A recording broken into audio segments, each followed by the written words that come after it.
Assalamualaikum warahmatullahi wabarakatuh. Hai semuanya.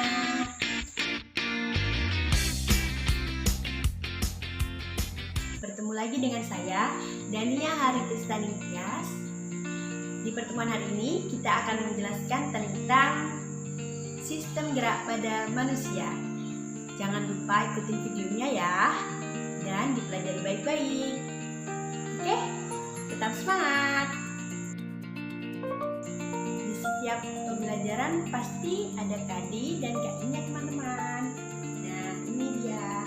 Dan tak lupa ada juga tujuan pembelajaran.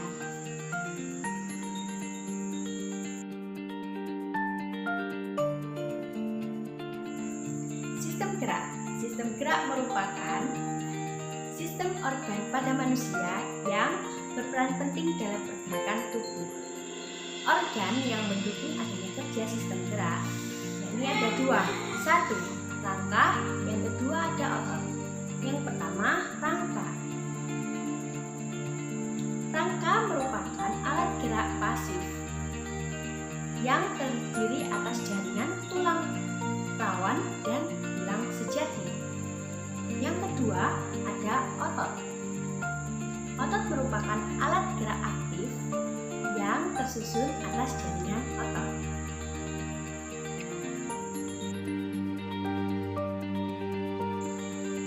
Berikut adalah fungsi rangka. Yang pertama ada alat gerak pasif, yang kedua pemberi bentuk tubuh, yang ketiga sebagai penopang, yang keempat tempat melekatnya otot, yang kelima melindungi organ vital, dan yang keenam tempat pembentukan sel darah pada sumsum tulang, dan ketujuh tempat penyimpanan kalsium dan fosfor. Jangan lupa dicatat ya teman-teman.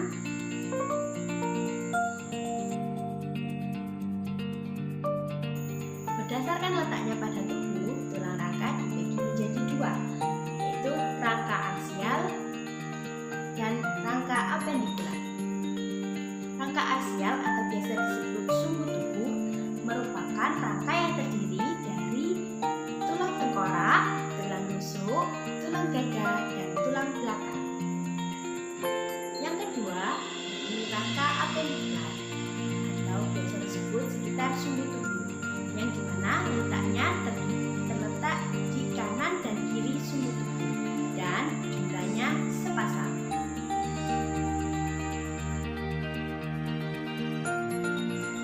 Berdasarkan jaringannya, rangka terdiri atas dua tulang, yakni tulang rawan dan tulang sejati.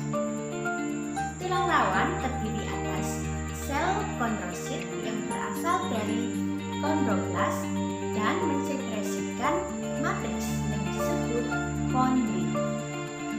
Tulang rawan memiliki lapisan luar, yakni disebut perikondrium, yang berfungsi untuk mensuplai makanan dan membantu perawatan penyusun tulang pada tulang rawan. Nah, berikut macam-macam dari tulang rawan, yakni ada tulang rawan hialin, tulang rawan elastis, dan tulang rawan fibrosa. Yang kedua ada tulang sejati. Tulang sejati terdiri dari sel osteosit yang berasal dari osteoblas dan mensekresikan matriks yang disebut osteon. Berikut ada beberapa struktur dari tulang sejati. Jangan lupa dicatat ya teman-teman.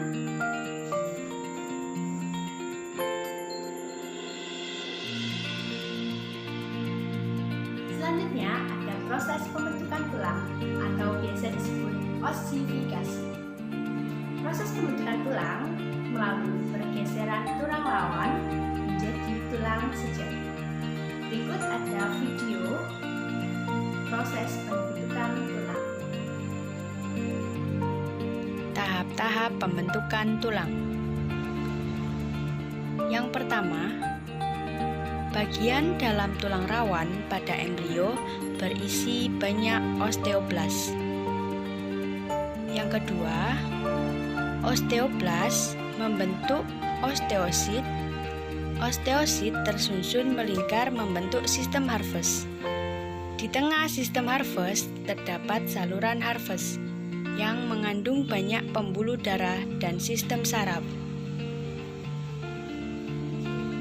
Yang ketiga, osteosit mensekresikan zat protein yang akan menjadi matriks tulang.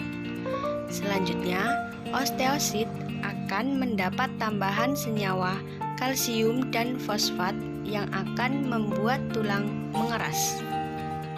Yang keempat, selama terjadi penulangan atau osifikasi, bagian di antara epifisis dan diafisis membentuk cakra epifis. Cakra epifis berupa tulang rawan yang mengandung banyak osteoblas. Yang kelima, bagian cakra epifisis terus mengalami penulangan yang mengakibatkan tulang memanjang. Di bagian tengah tulang pipa terdapat osteoklas yang merusak tulang. Akibatnya, tulang tersebut menjadi berongga dan terisi oleh sumsum tulang. Berdasarkan matriksnya, tulang terdiri dari dua, yakni tulang kompak dan tulang spons. Tulang kompak memiliki matriks yang padat dan rapat. Yang biasa contohnya yakni ada tulang pipa. Yang kedua ada tulang spons. Tulang spons memiliki matriks yang berongga. Dan contohnya ada tulang pipi dan tulang pendek. Berdasarkan bentuknya, tulang terdiri dari 4, yakni tulang pipa atau panjang, tulang pipi, tulang pendek, dan tulang tak beraturan. Tulang pipa memiliki bentuk seperti tabung dan pada umumnya berongga. Contohnya seperti tulang paha, tulang betis, tulang kering, tulang hasta, tulang pengupil, dan berikut ada bagian-bagian dari tulang pipa atau tulang panjang. Tulang pipi tersusun atas 2 lempeng, yakni tulang kompak dan tulang spons. Di dalamnya terdapat sumsum tulang. Tulang pipi berfungsi sebagai penyusun dinding rongga, pelindung, dan penguat. Contohnya ada tulang belikat, tulang tengkorak. Tulang pendek memiliki bentuk seperti kubus, bulat kecil, atau paku. Contoh dari tulang pendek yakni ada pergelangan tangan, tulang telapak tangan, dan tulang pergelangan kaki. Yang terakhir ada tulang tak beraturan. Tulang tak beraturan pastinya bentuknya tak beraturan dan bentuknya tidak termasuk dari 3 kategori tulang yang sudah saya sebutkan tadi. Contoh tulang tak beraturan ada tulang wajah, tulang belakang, dan tulang panggul.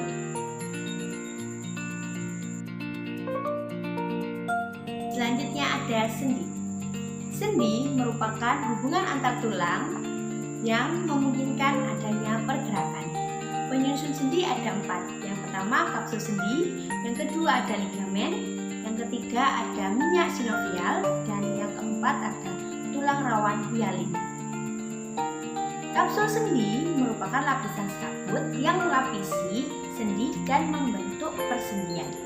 Yang kedua ada ligamen. Ligamen merupakan jaringan ikat yang mengikat ujung tulang dan persendian. Dan yang ketiga ada minyak sinovial. Minyak sinovial merupakan pelumas sendi yang terdapat pada sendi. Yang keempat ada tulang rawan hialin. Tulang rawan hialin merupakan jaringan tulang yang membentuk sendi.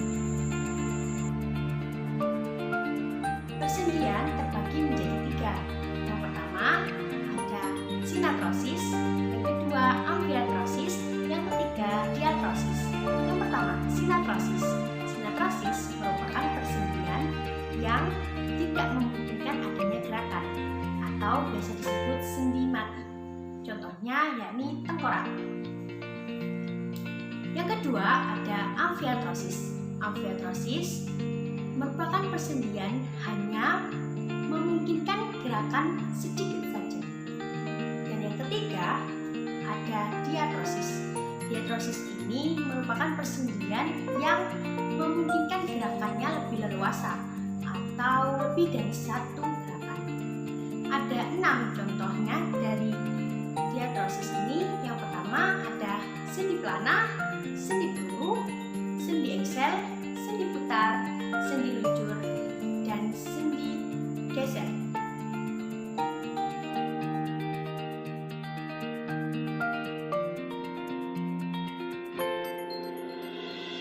Selanjutnya ada otot.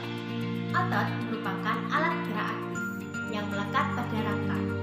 Otot tersusun atas jaringan otot, terutama otot perut. Berikut gambar struktur dari otot. Diperhatikan ya teman-teman. Komponen penyusun otot ada 4. Yang pertama protein aktin, kedua protein miosin, ketiga jaringan otot, dan keempat ada ion Ca+ dan ATP. Kumparan otot terdiri atas ventrikel dan tendon. Ventrikel merupakan bagian tengah otot yang mengembung, sedangkan tendon merupakan bagian ujung otot yang menempel pada tulang. Agar menghasilkan gerak, otot bekerja dengan otot lain secara aktif, dengan cara kontraksi, yaitu memendek, dan relaksasi, yaitu memanjang. Gerak antar otot terbagi menjadi 2, yakni gerak sinergis dan gerak antagonis. Gerak sinergis merupakan gerak dua buah otot yang sama arahnya atau saling menunjang. Contohnya yakni otot-otot pada tulang rusuk. Sedangkan gerak antagonis merupakan gerak dua buah otot yang saling berlawanan arah. Contohnya otot trisep dan bisep. Berikut ada cara kerja otot. Perhatikan ya teman-teman. Kontraksi otot dimulai ketika ikatan ATP dihidrolisis menjadi ADP dan inorganik fosfat. Hal tersebut membuat kepala miosin tegak dan dapat berlekatan dengan binding site aktin membentuk cross braid. Aksi tersebut disebut power stroke. Memicu filamen miosin bisa mendorong filamen aktin ke garis M sehingga membuat sarkomer pendek. ADP dan inorganik fosfat terlepas selama power stroke. Miosin masih tetap berdekatan dengan aktin hingga terdapat molekul ATP baru. Miosin yang bebas akan menuju siklus lainnya untuk melakukan kontraksi kembali atau tetap tidak berdekatan untuk memungkinkan otot berelaksasi. Kontraksi otot dikontrol oleh ion kalsium. Filamen tipis aktin akan berasosiasi dengan protein regulator yang disebut troponin dan tropomiosin. Ketika otot berelaksasi, tropomiosin akan memblok terjadinya crossbreed pada binding site aktin. Ketika level ion kalsium tinggi dan terdapat ATP, ion kalsium berikatan dengan troponin dan mengubah posisi tropomiosin sehingga miosin binding site pada aktin akan tampak. Kemudian miosin akan berikatan pada binding site aktin dan membentuk crossbreed. Ion kalsium disimpan pada retikulum sarkoplasma dan dilepaskan ketika merespon signal dari sistem saraf untuk berkontraksi. Molekul neurotransmitter dilepaskan dari neuron dan berikatan dengan reseptor, di mana membran serat otot mengalami depolarisasi. Electrical impulse berjalan turun menuju bulus T dan muka penyimpanan kalsium. Ion kalsium mengalir ke miofibril, di mana mereka akan memicu kontraksi otot. Aktin dan miosin saling berhimpitan dan sarkomer memendek, sehingga garis Z akan tampak dekat dengan garis M. Ketika sarkomer pada miofibril berkontraksi, serat otot akan mendek. Ketika serat otot berkontraksi secara serentak. Selanjutnya ada gangguan pada sistem gerak. Kan ya. Gangguan pada sistem gerak. Yang pertama, gangguan pada tulang. Gangguan fisik atau mekanik. Yang pertama ada fisura, retak tulang. Yang kedua ada fraktura. Fraktura ini dibagi menjadi 3, fraktura sederhana, kompleks, dan sebagian. Fraktura sederhana yaitu patah tulang yang tidak merobek otot. Fraktura kompleks merupakan patah tulang yang merobek otot bahkan kulit. Yang ketiga, fraktura sebagian yaitu patah tulang yang tidak membagi tulang menjadi 2. Gangguan kedudukan tulang belakang ada 3, yakni lordosis, kifosis, dan skoliosis. Jika ruas tulang belakang terlalu membengkok ke depan, itu artinya lordosis. Jika ruas tulang belakang terlalu membengkok ke belakang, itu artinya kifosis. Dan jika ruas tulang belakang terlalu membengkok ke samping, membentuk huruf S, itu artinya skoliosis. Gangguan pada sistem gerak kedua yakni gangguan pada sendi. Ada 3 gangguan, yakni yang pertama ada artritis, ankilosis, dan dislokasi. Artritis merupakan peradangan pada sendi. Yang kedua ada ankilosis, merupakan persendian yang tidak dapat digerakkan karena seperti menyatu dengan tulang. Dan yang ketiga ada dislokasi, yakni pergeseran sendi akibat sobeknya ligamen. Gangguan pada sistem gerak yang ketiga yakni gangguan pada otot. Yang pertama ada hipertrofi. Hipertrofi merupakan pertumbuhan dan perkembangan otot yang secara berlebihan sehingga diameter serabut-serabut otot membesar. Yang kedua ada atrofi. Atrofi merupakan penurunan fungsi otot karena mengecil sehingga tidak dapat berkontraksi. Gangguan pada otot yang ketiga yakni ada tetanus. Tetanus terjadi akibat serangan bakteri Clostridium tetani yang menyebabkan otot terus-menerus berkontraksi. Yang keempat yakni myasthenia gravis yang disebabkan oleh gangguan sistem imun. Akibatnya otot melemah hingga lumpuh.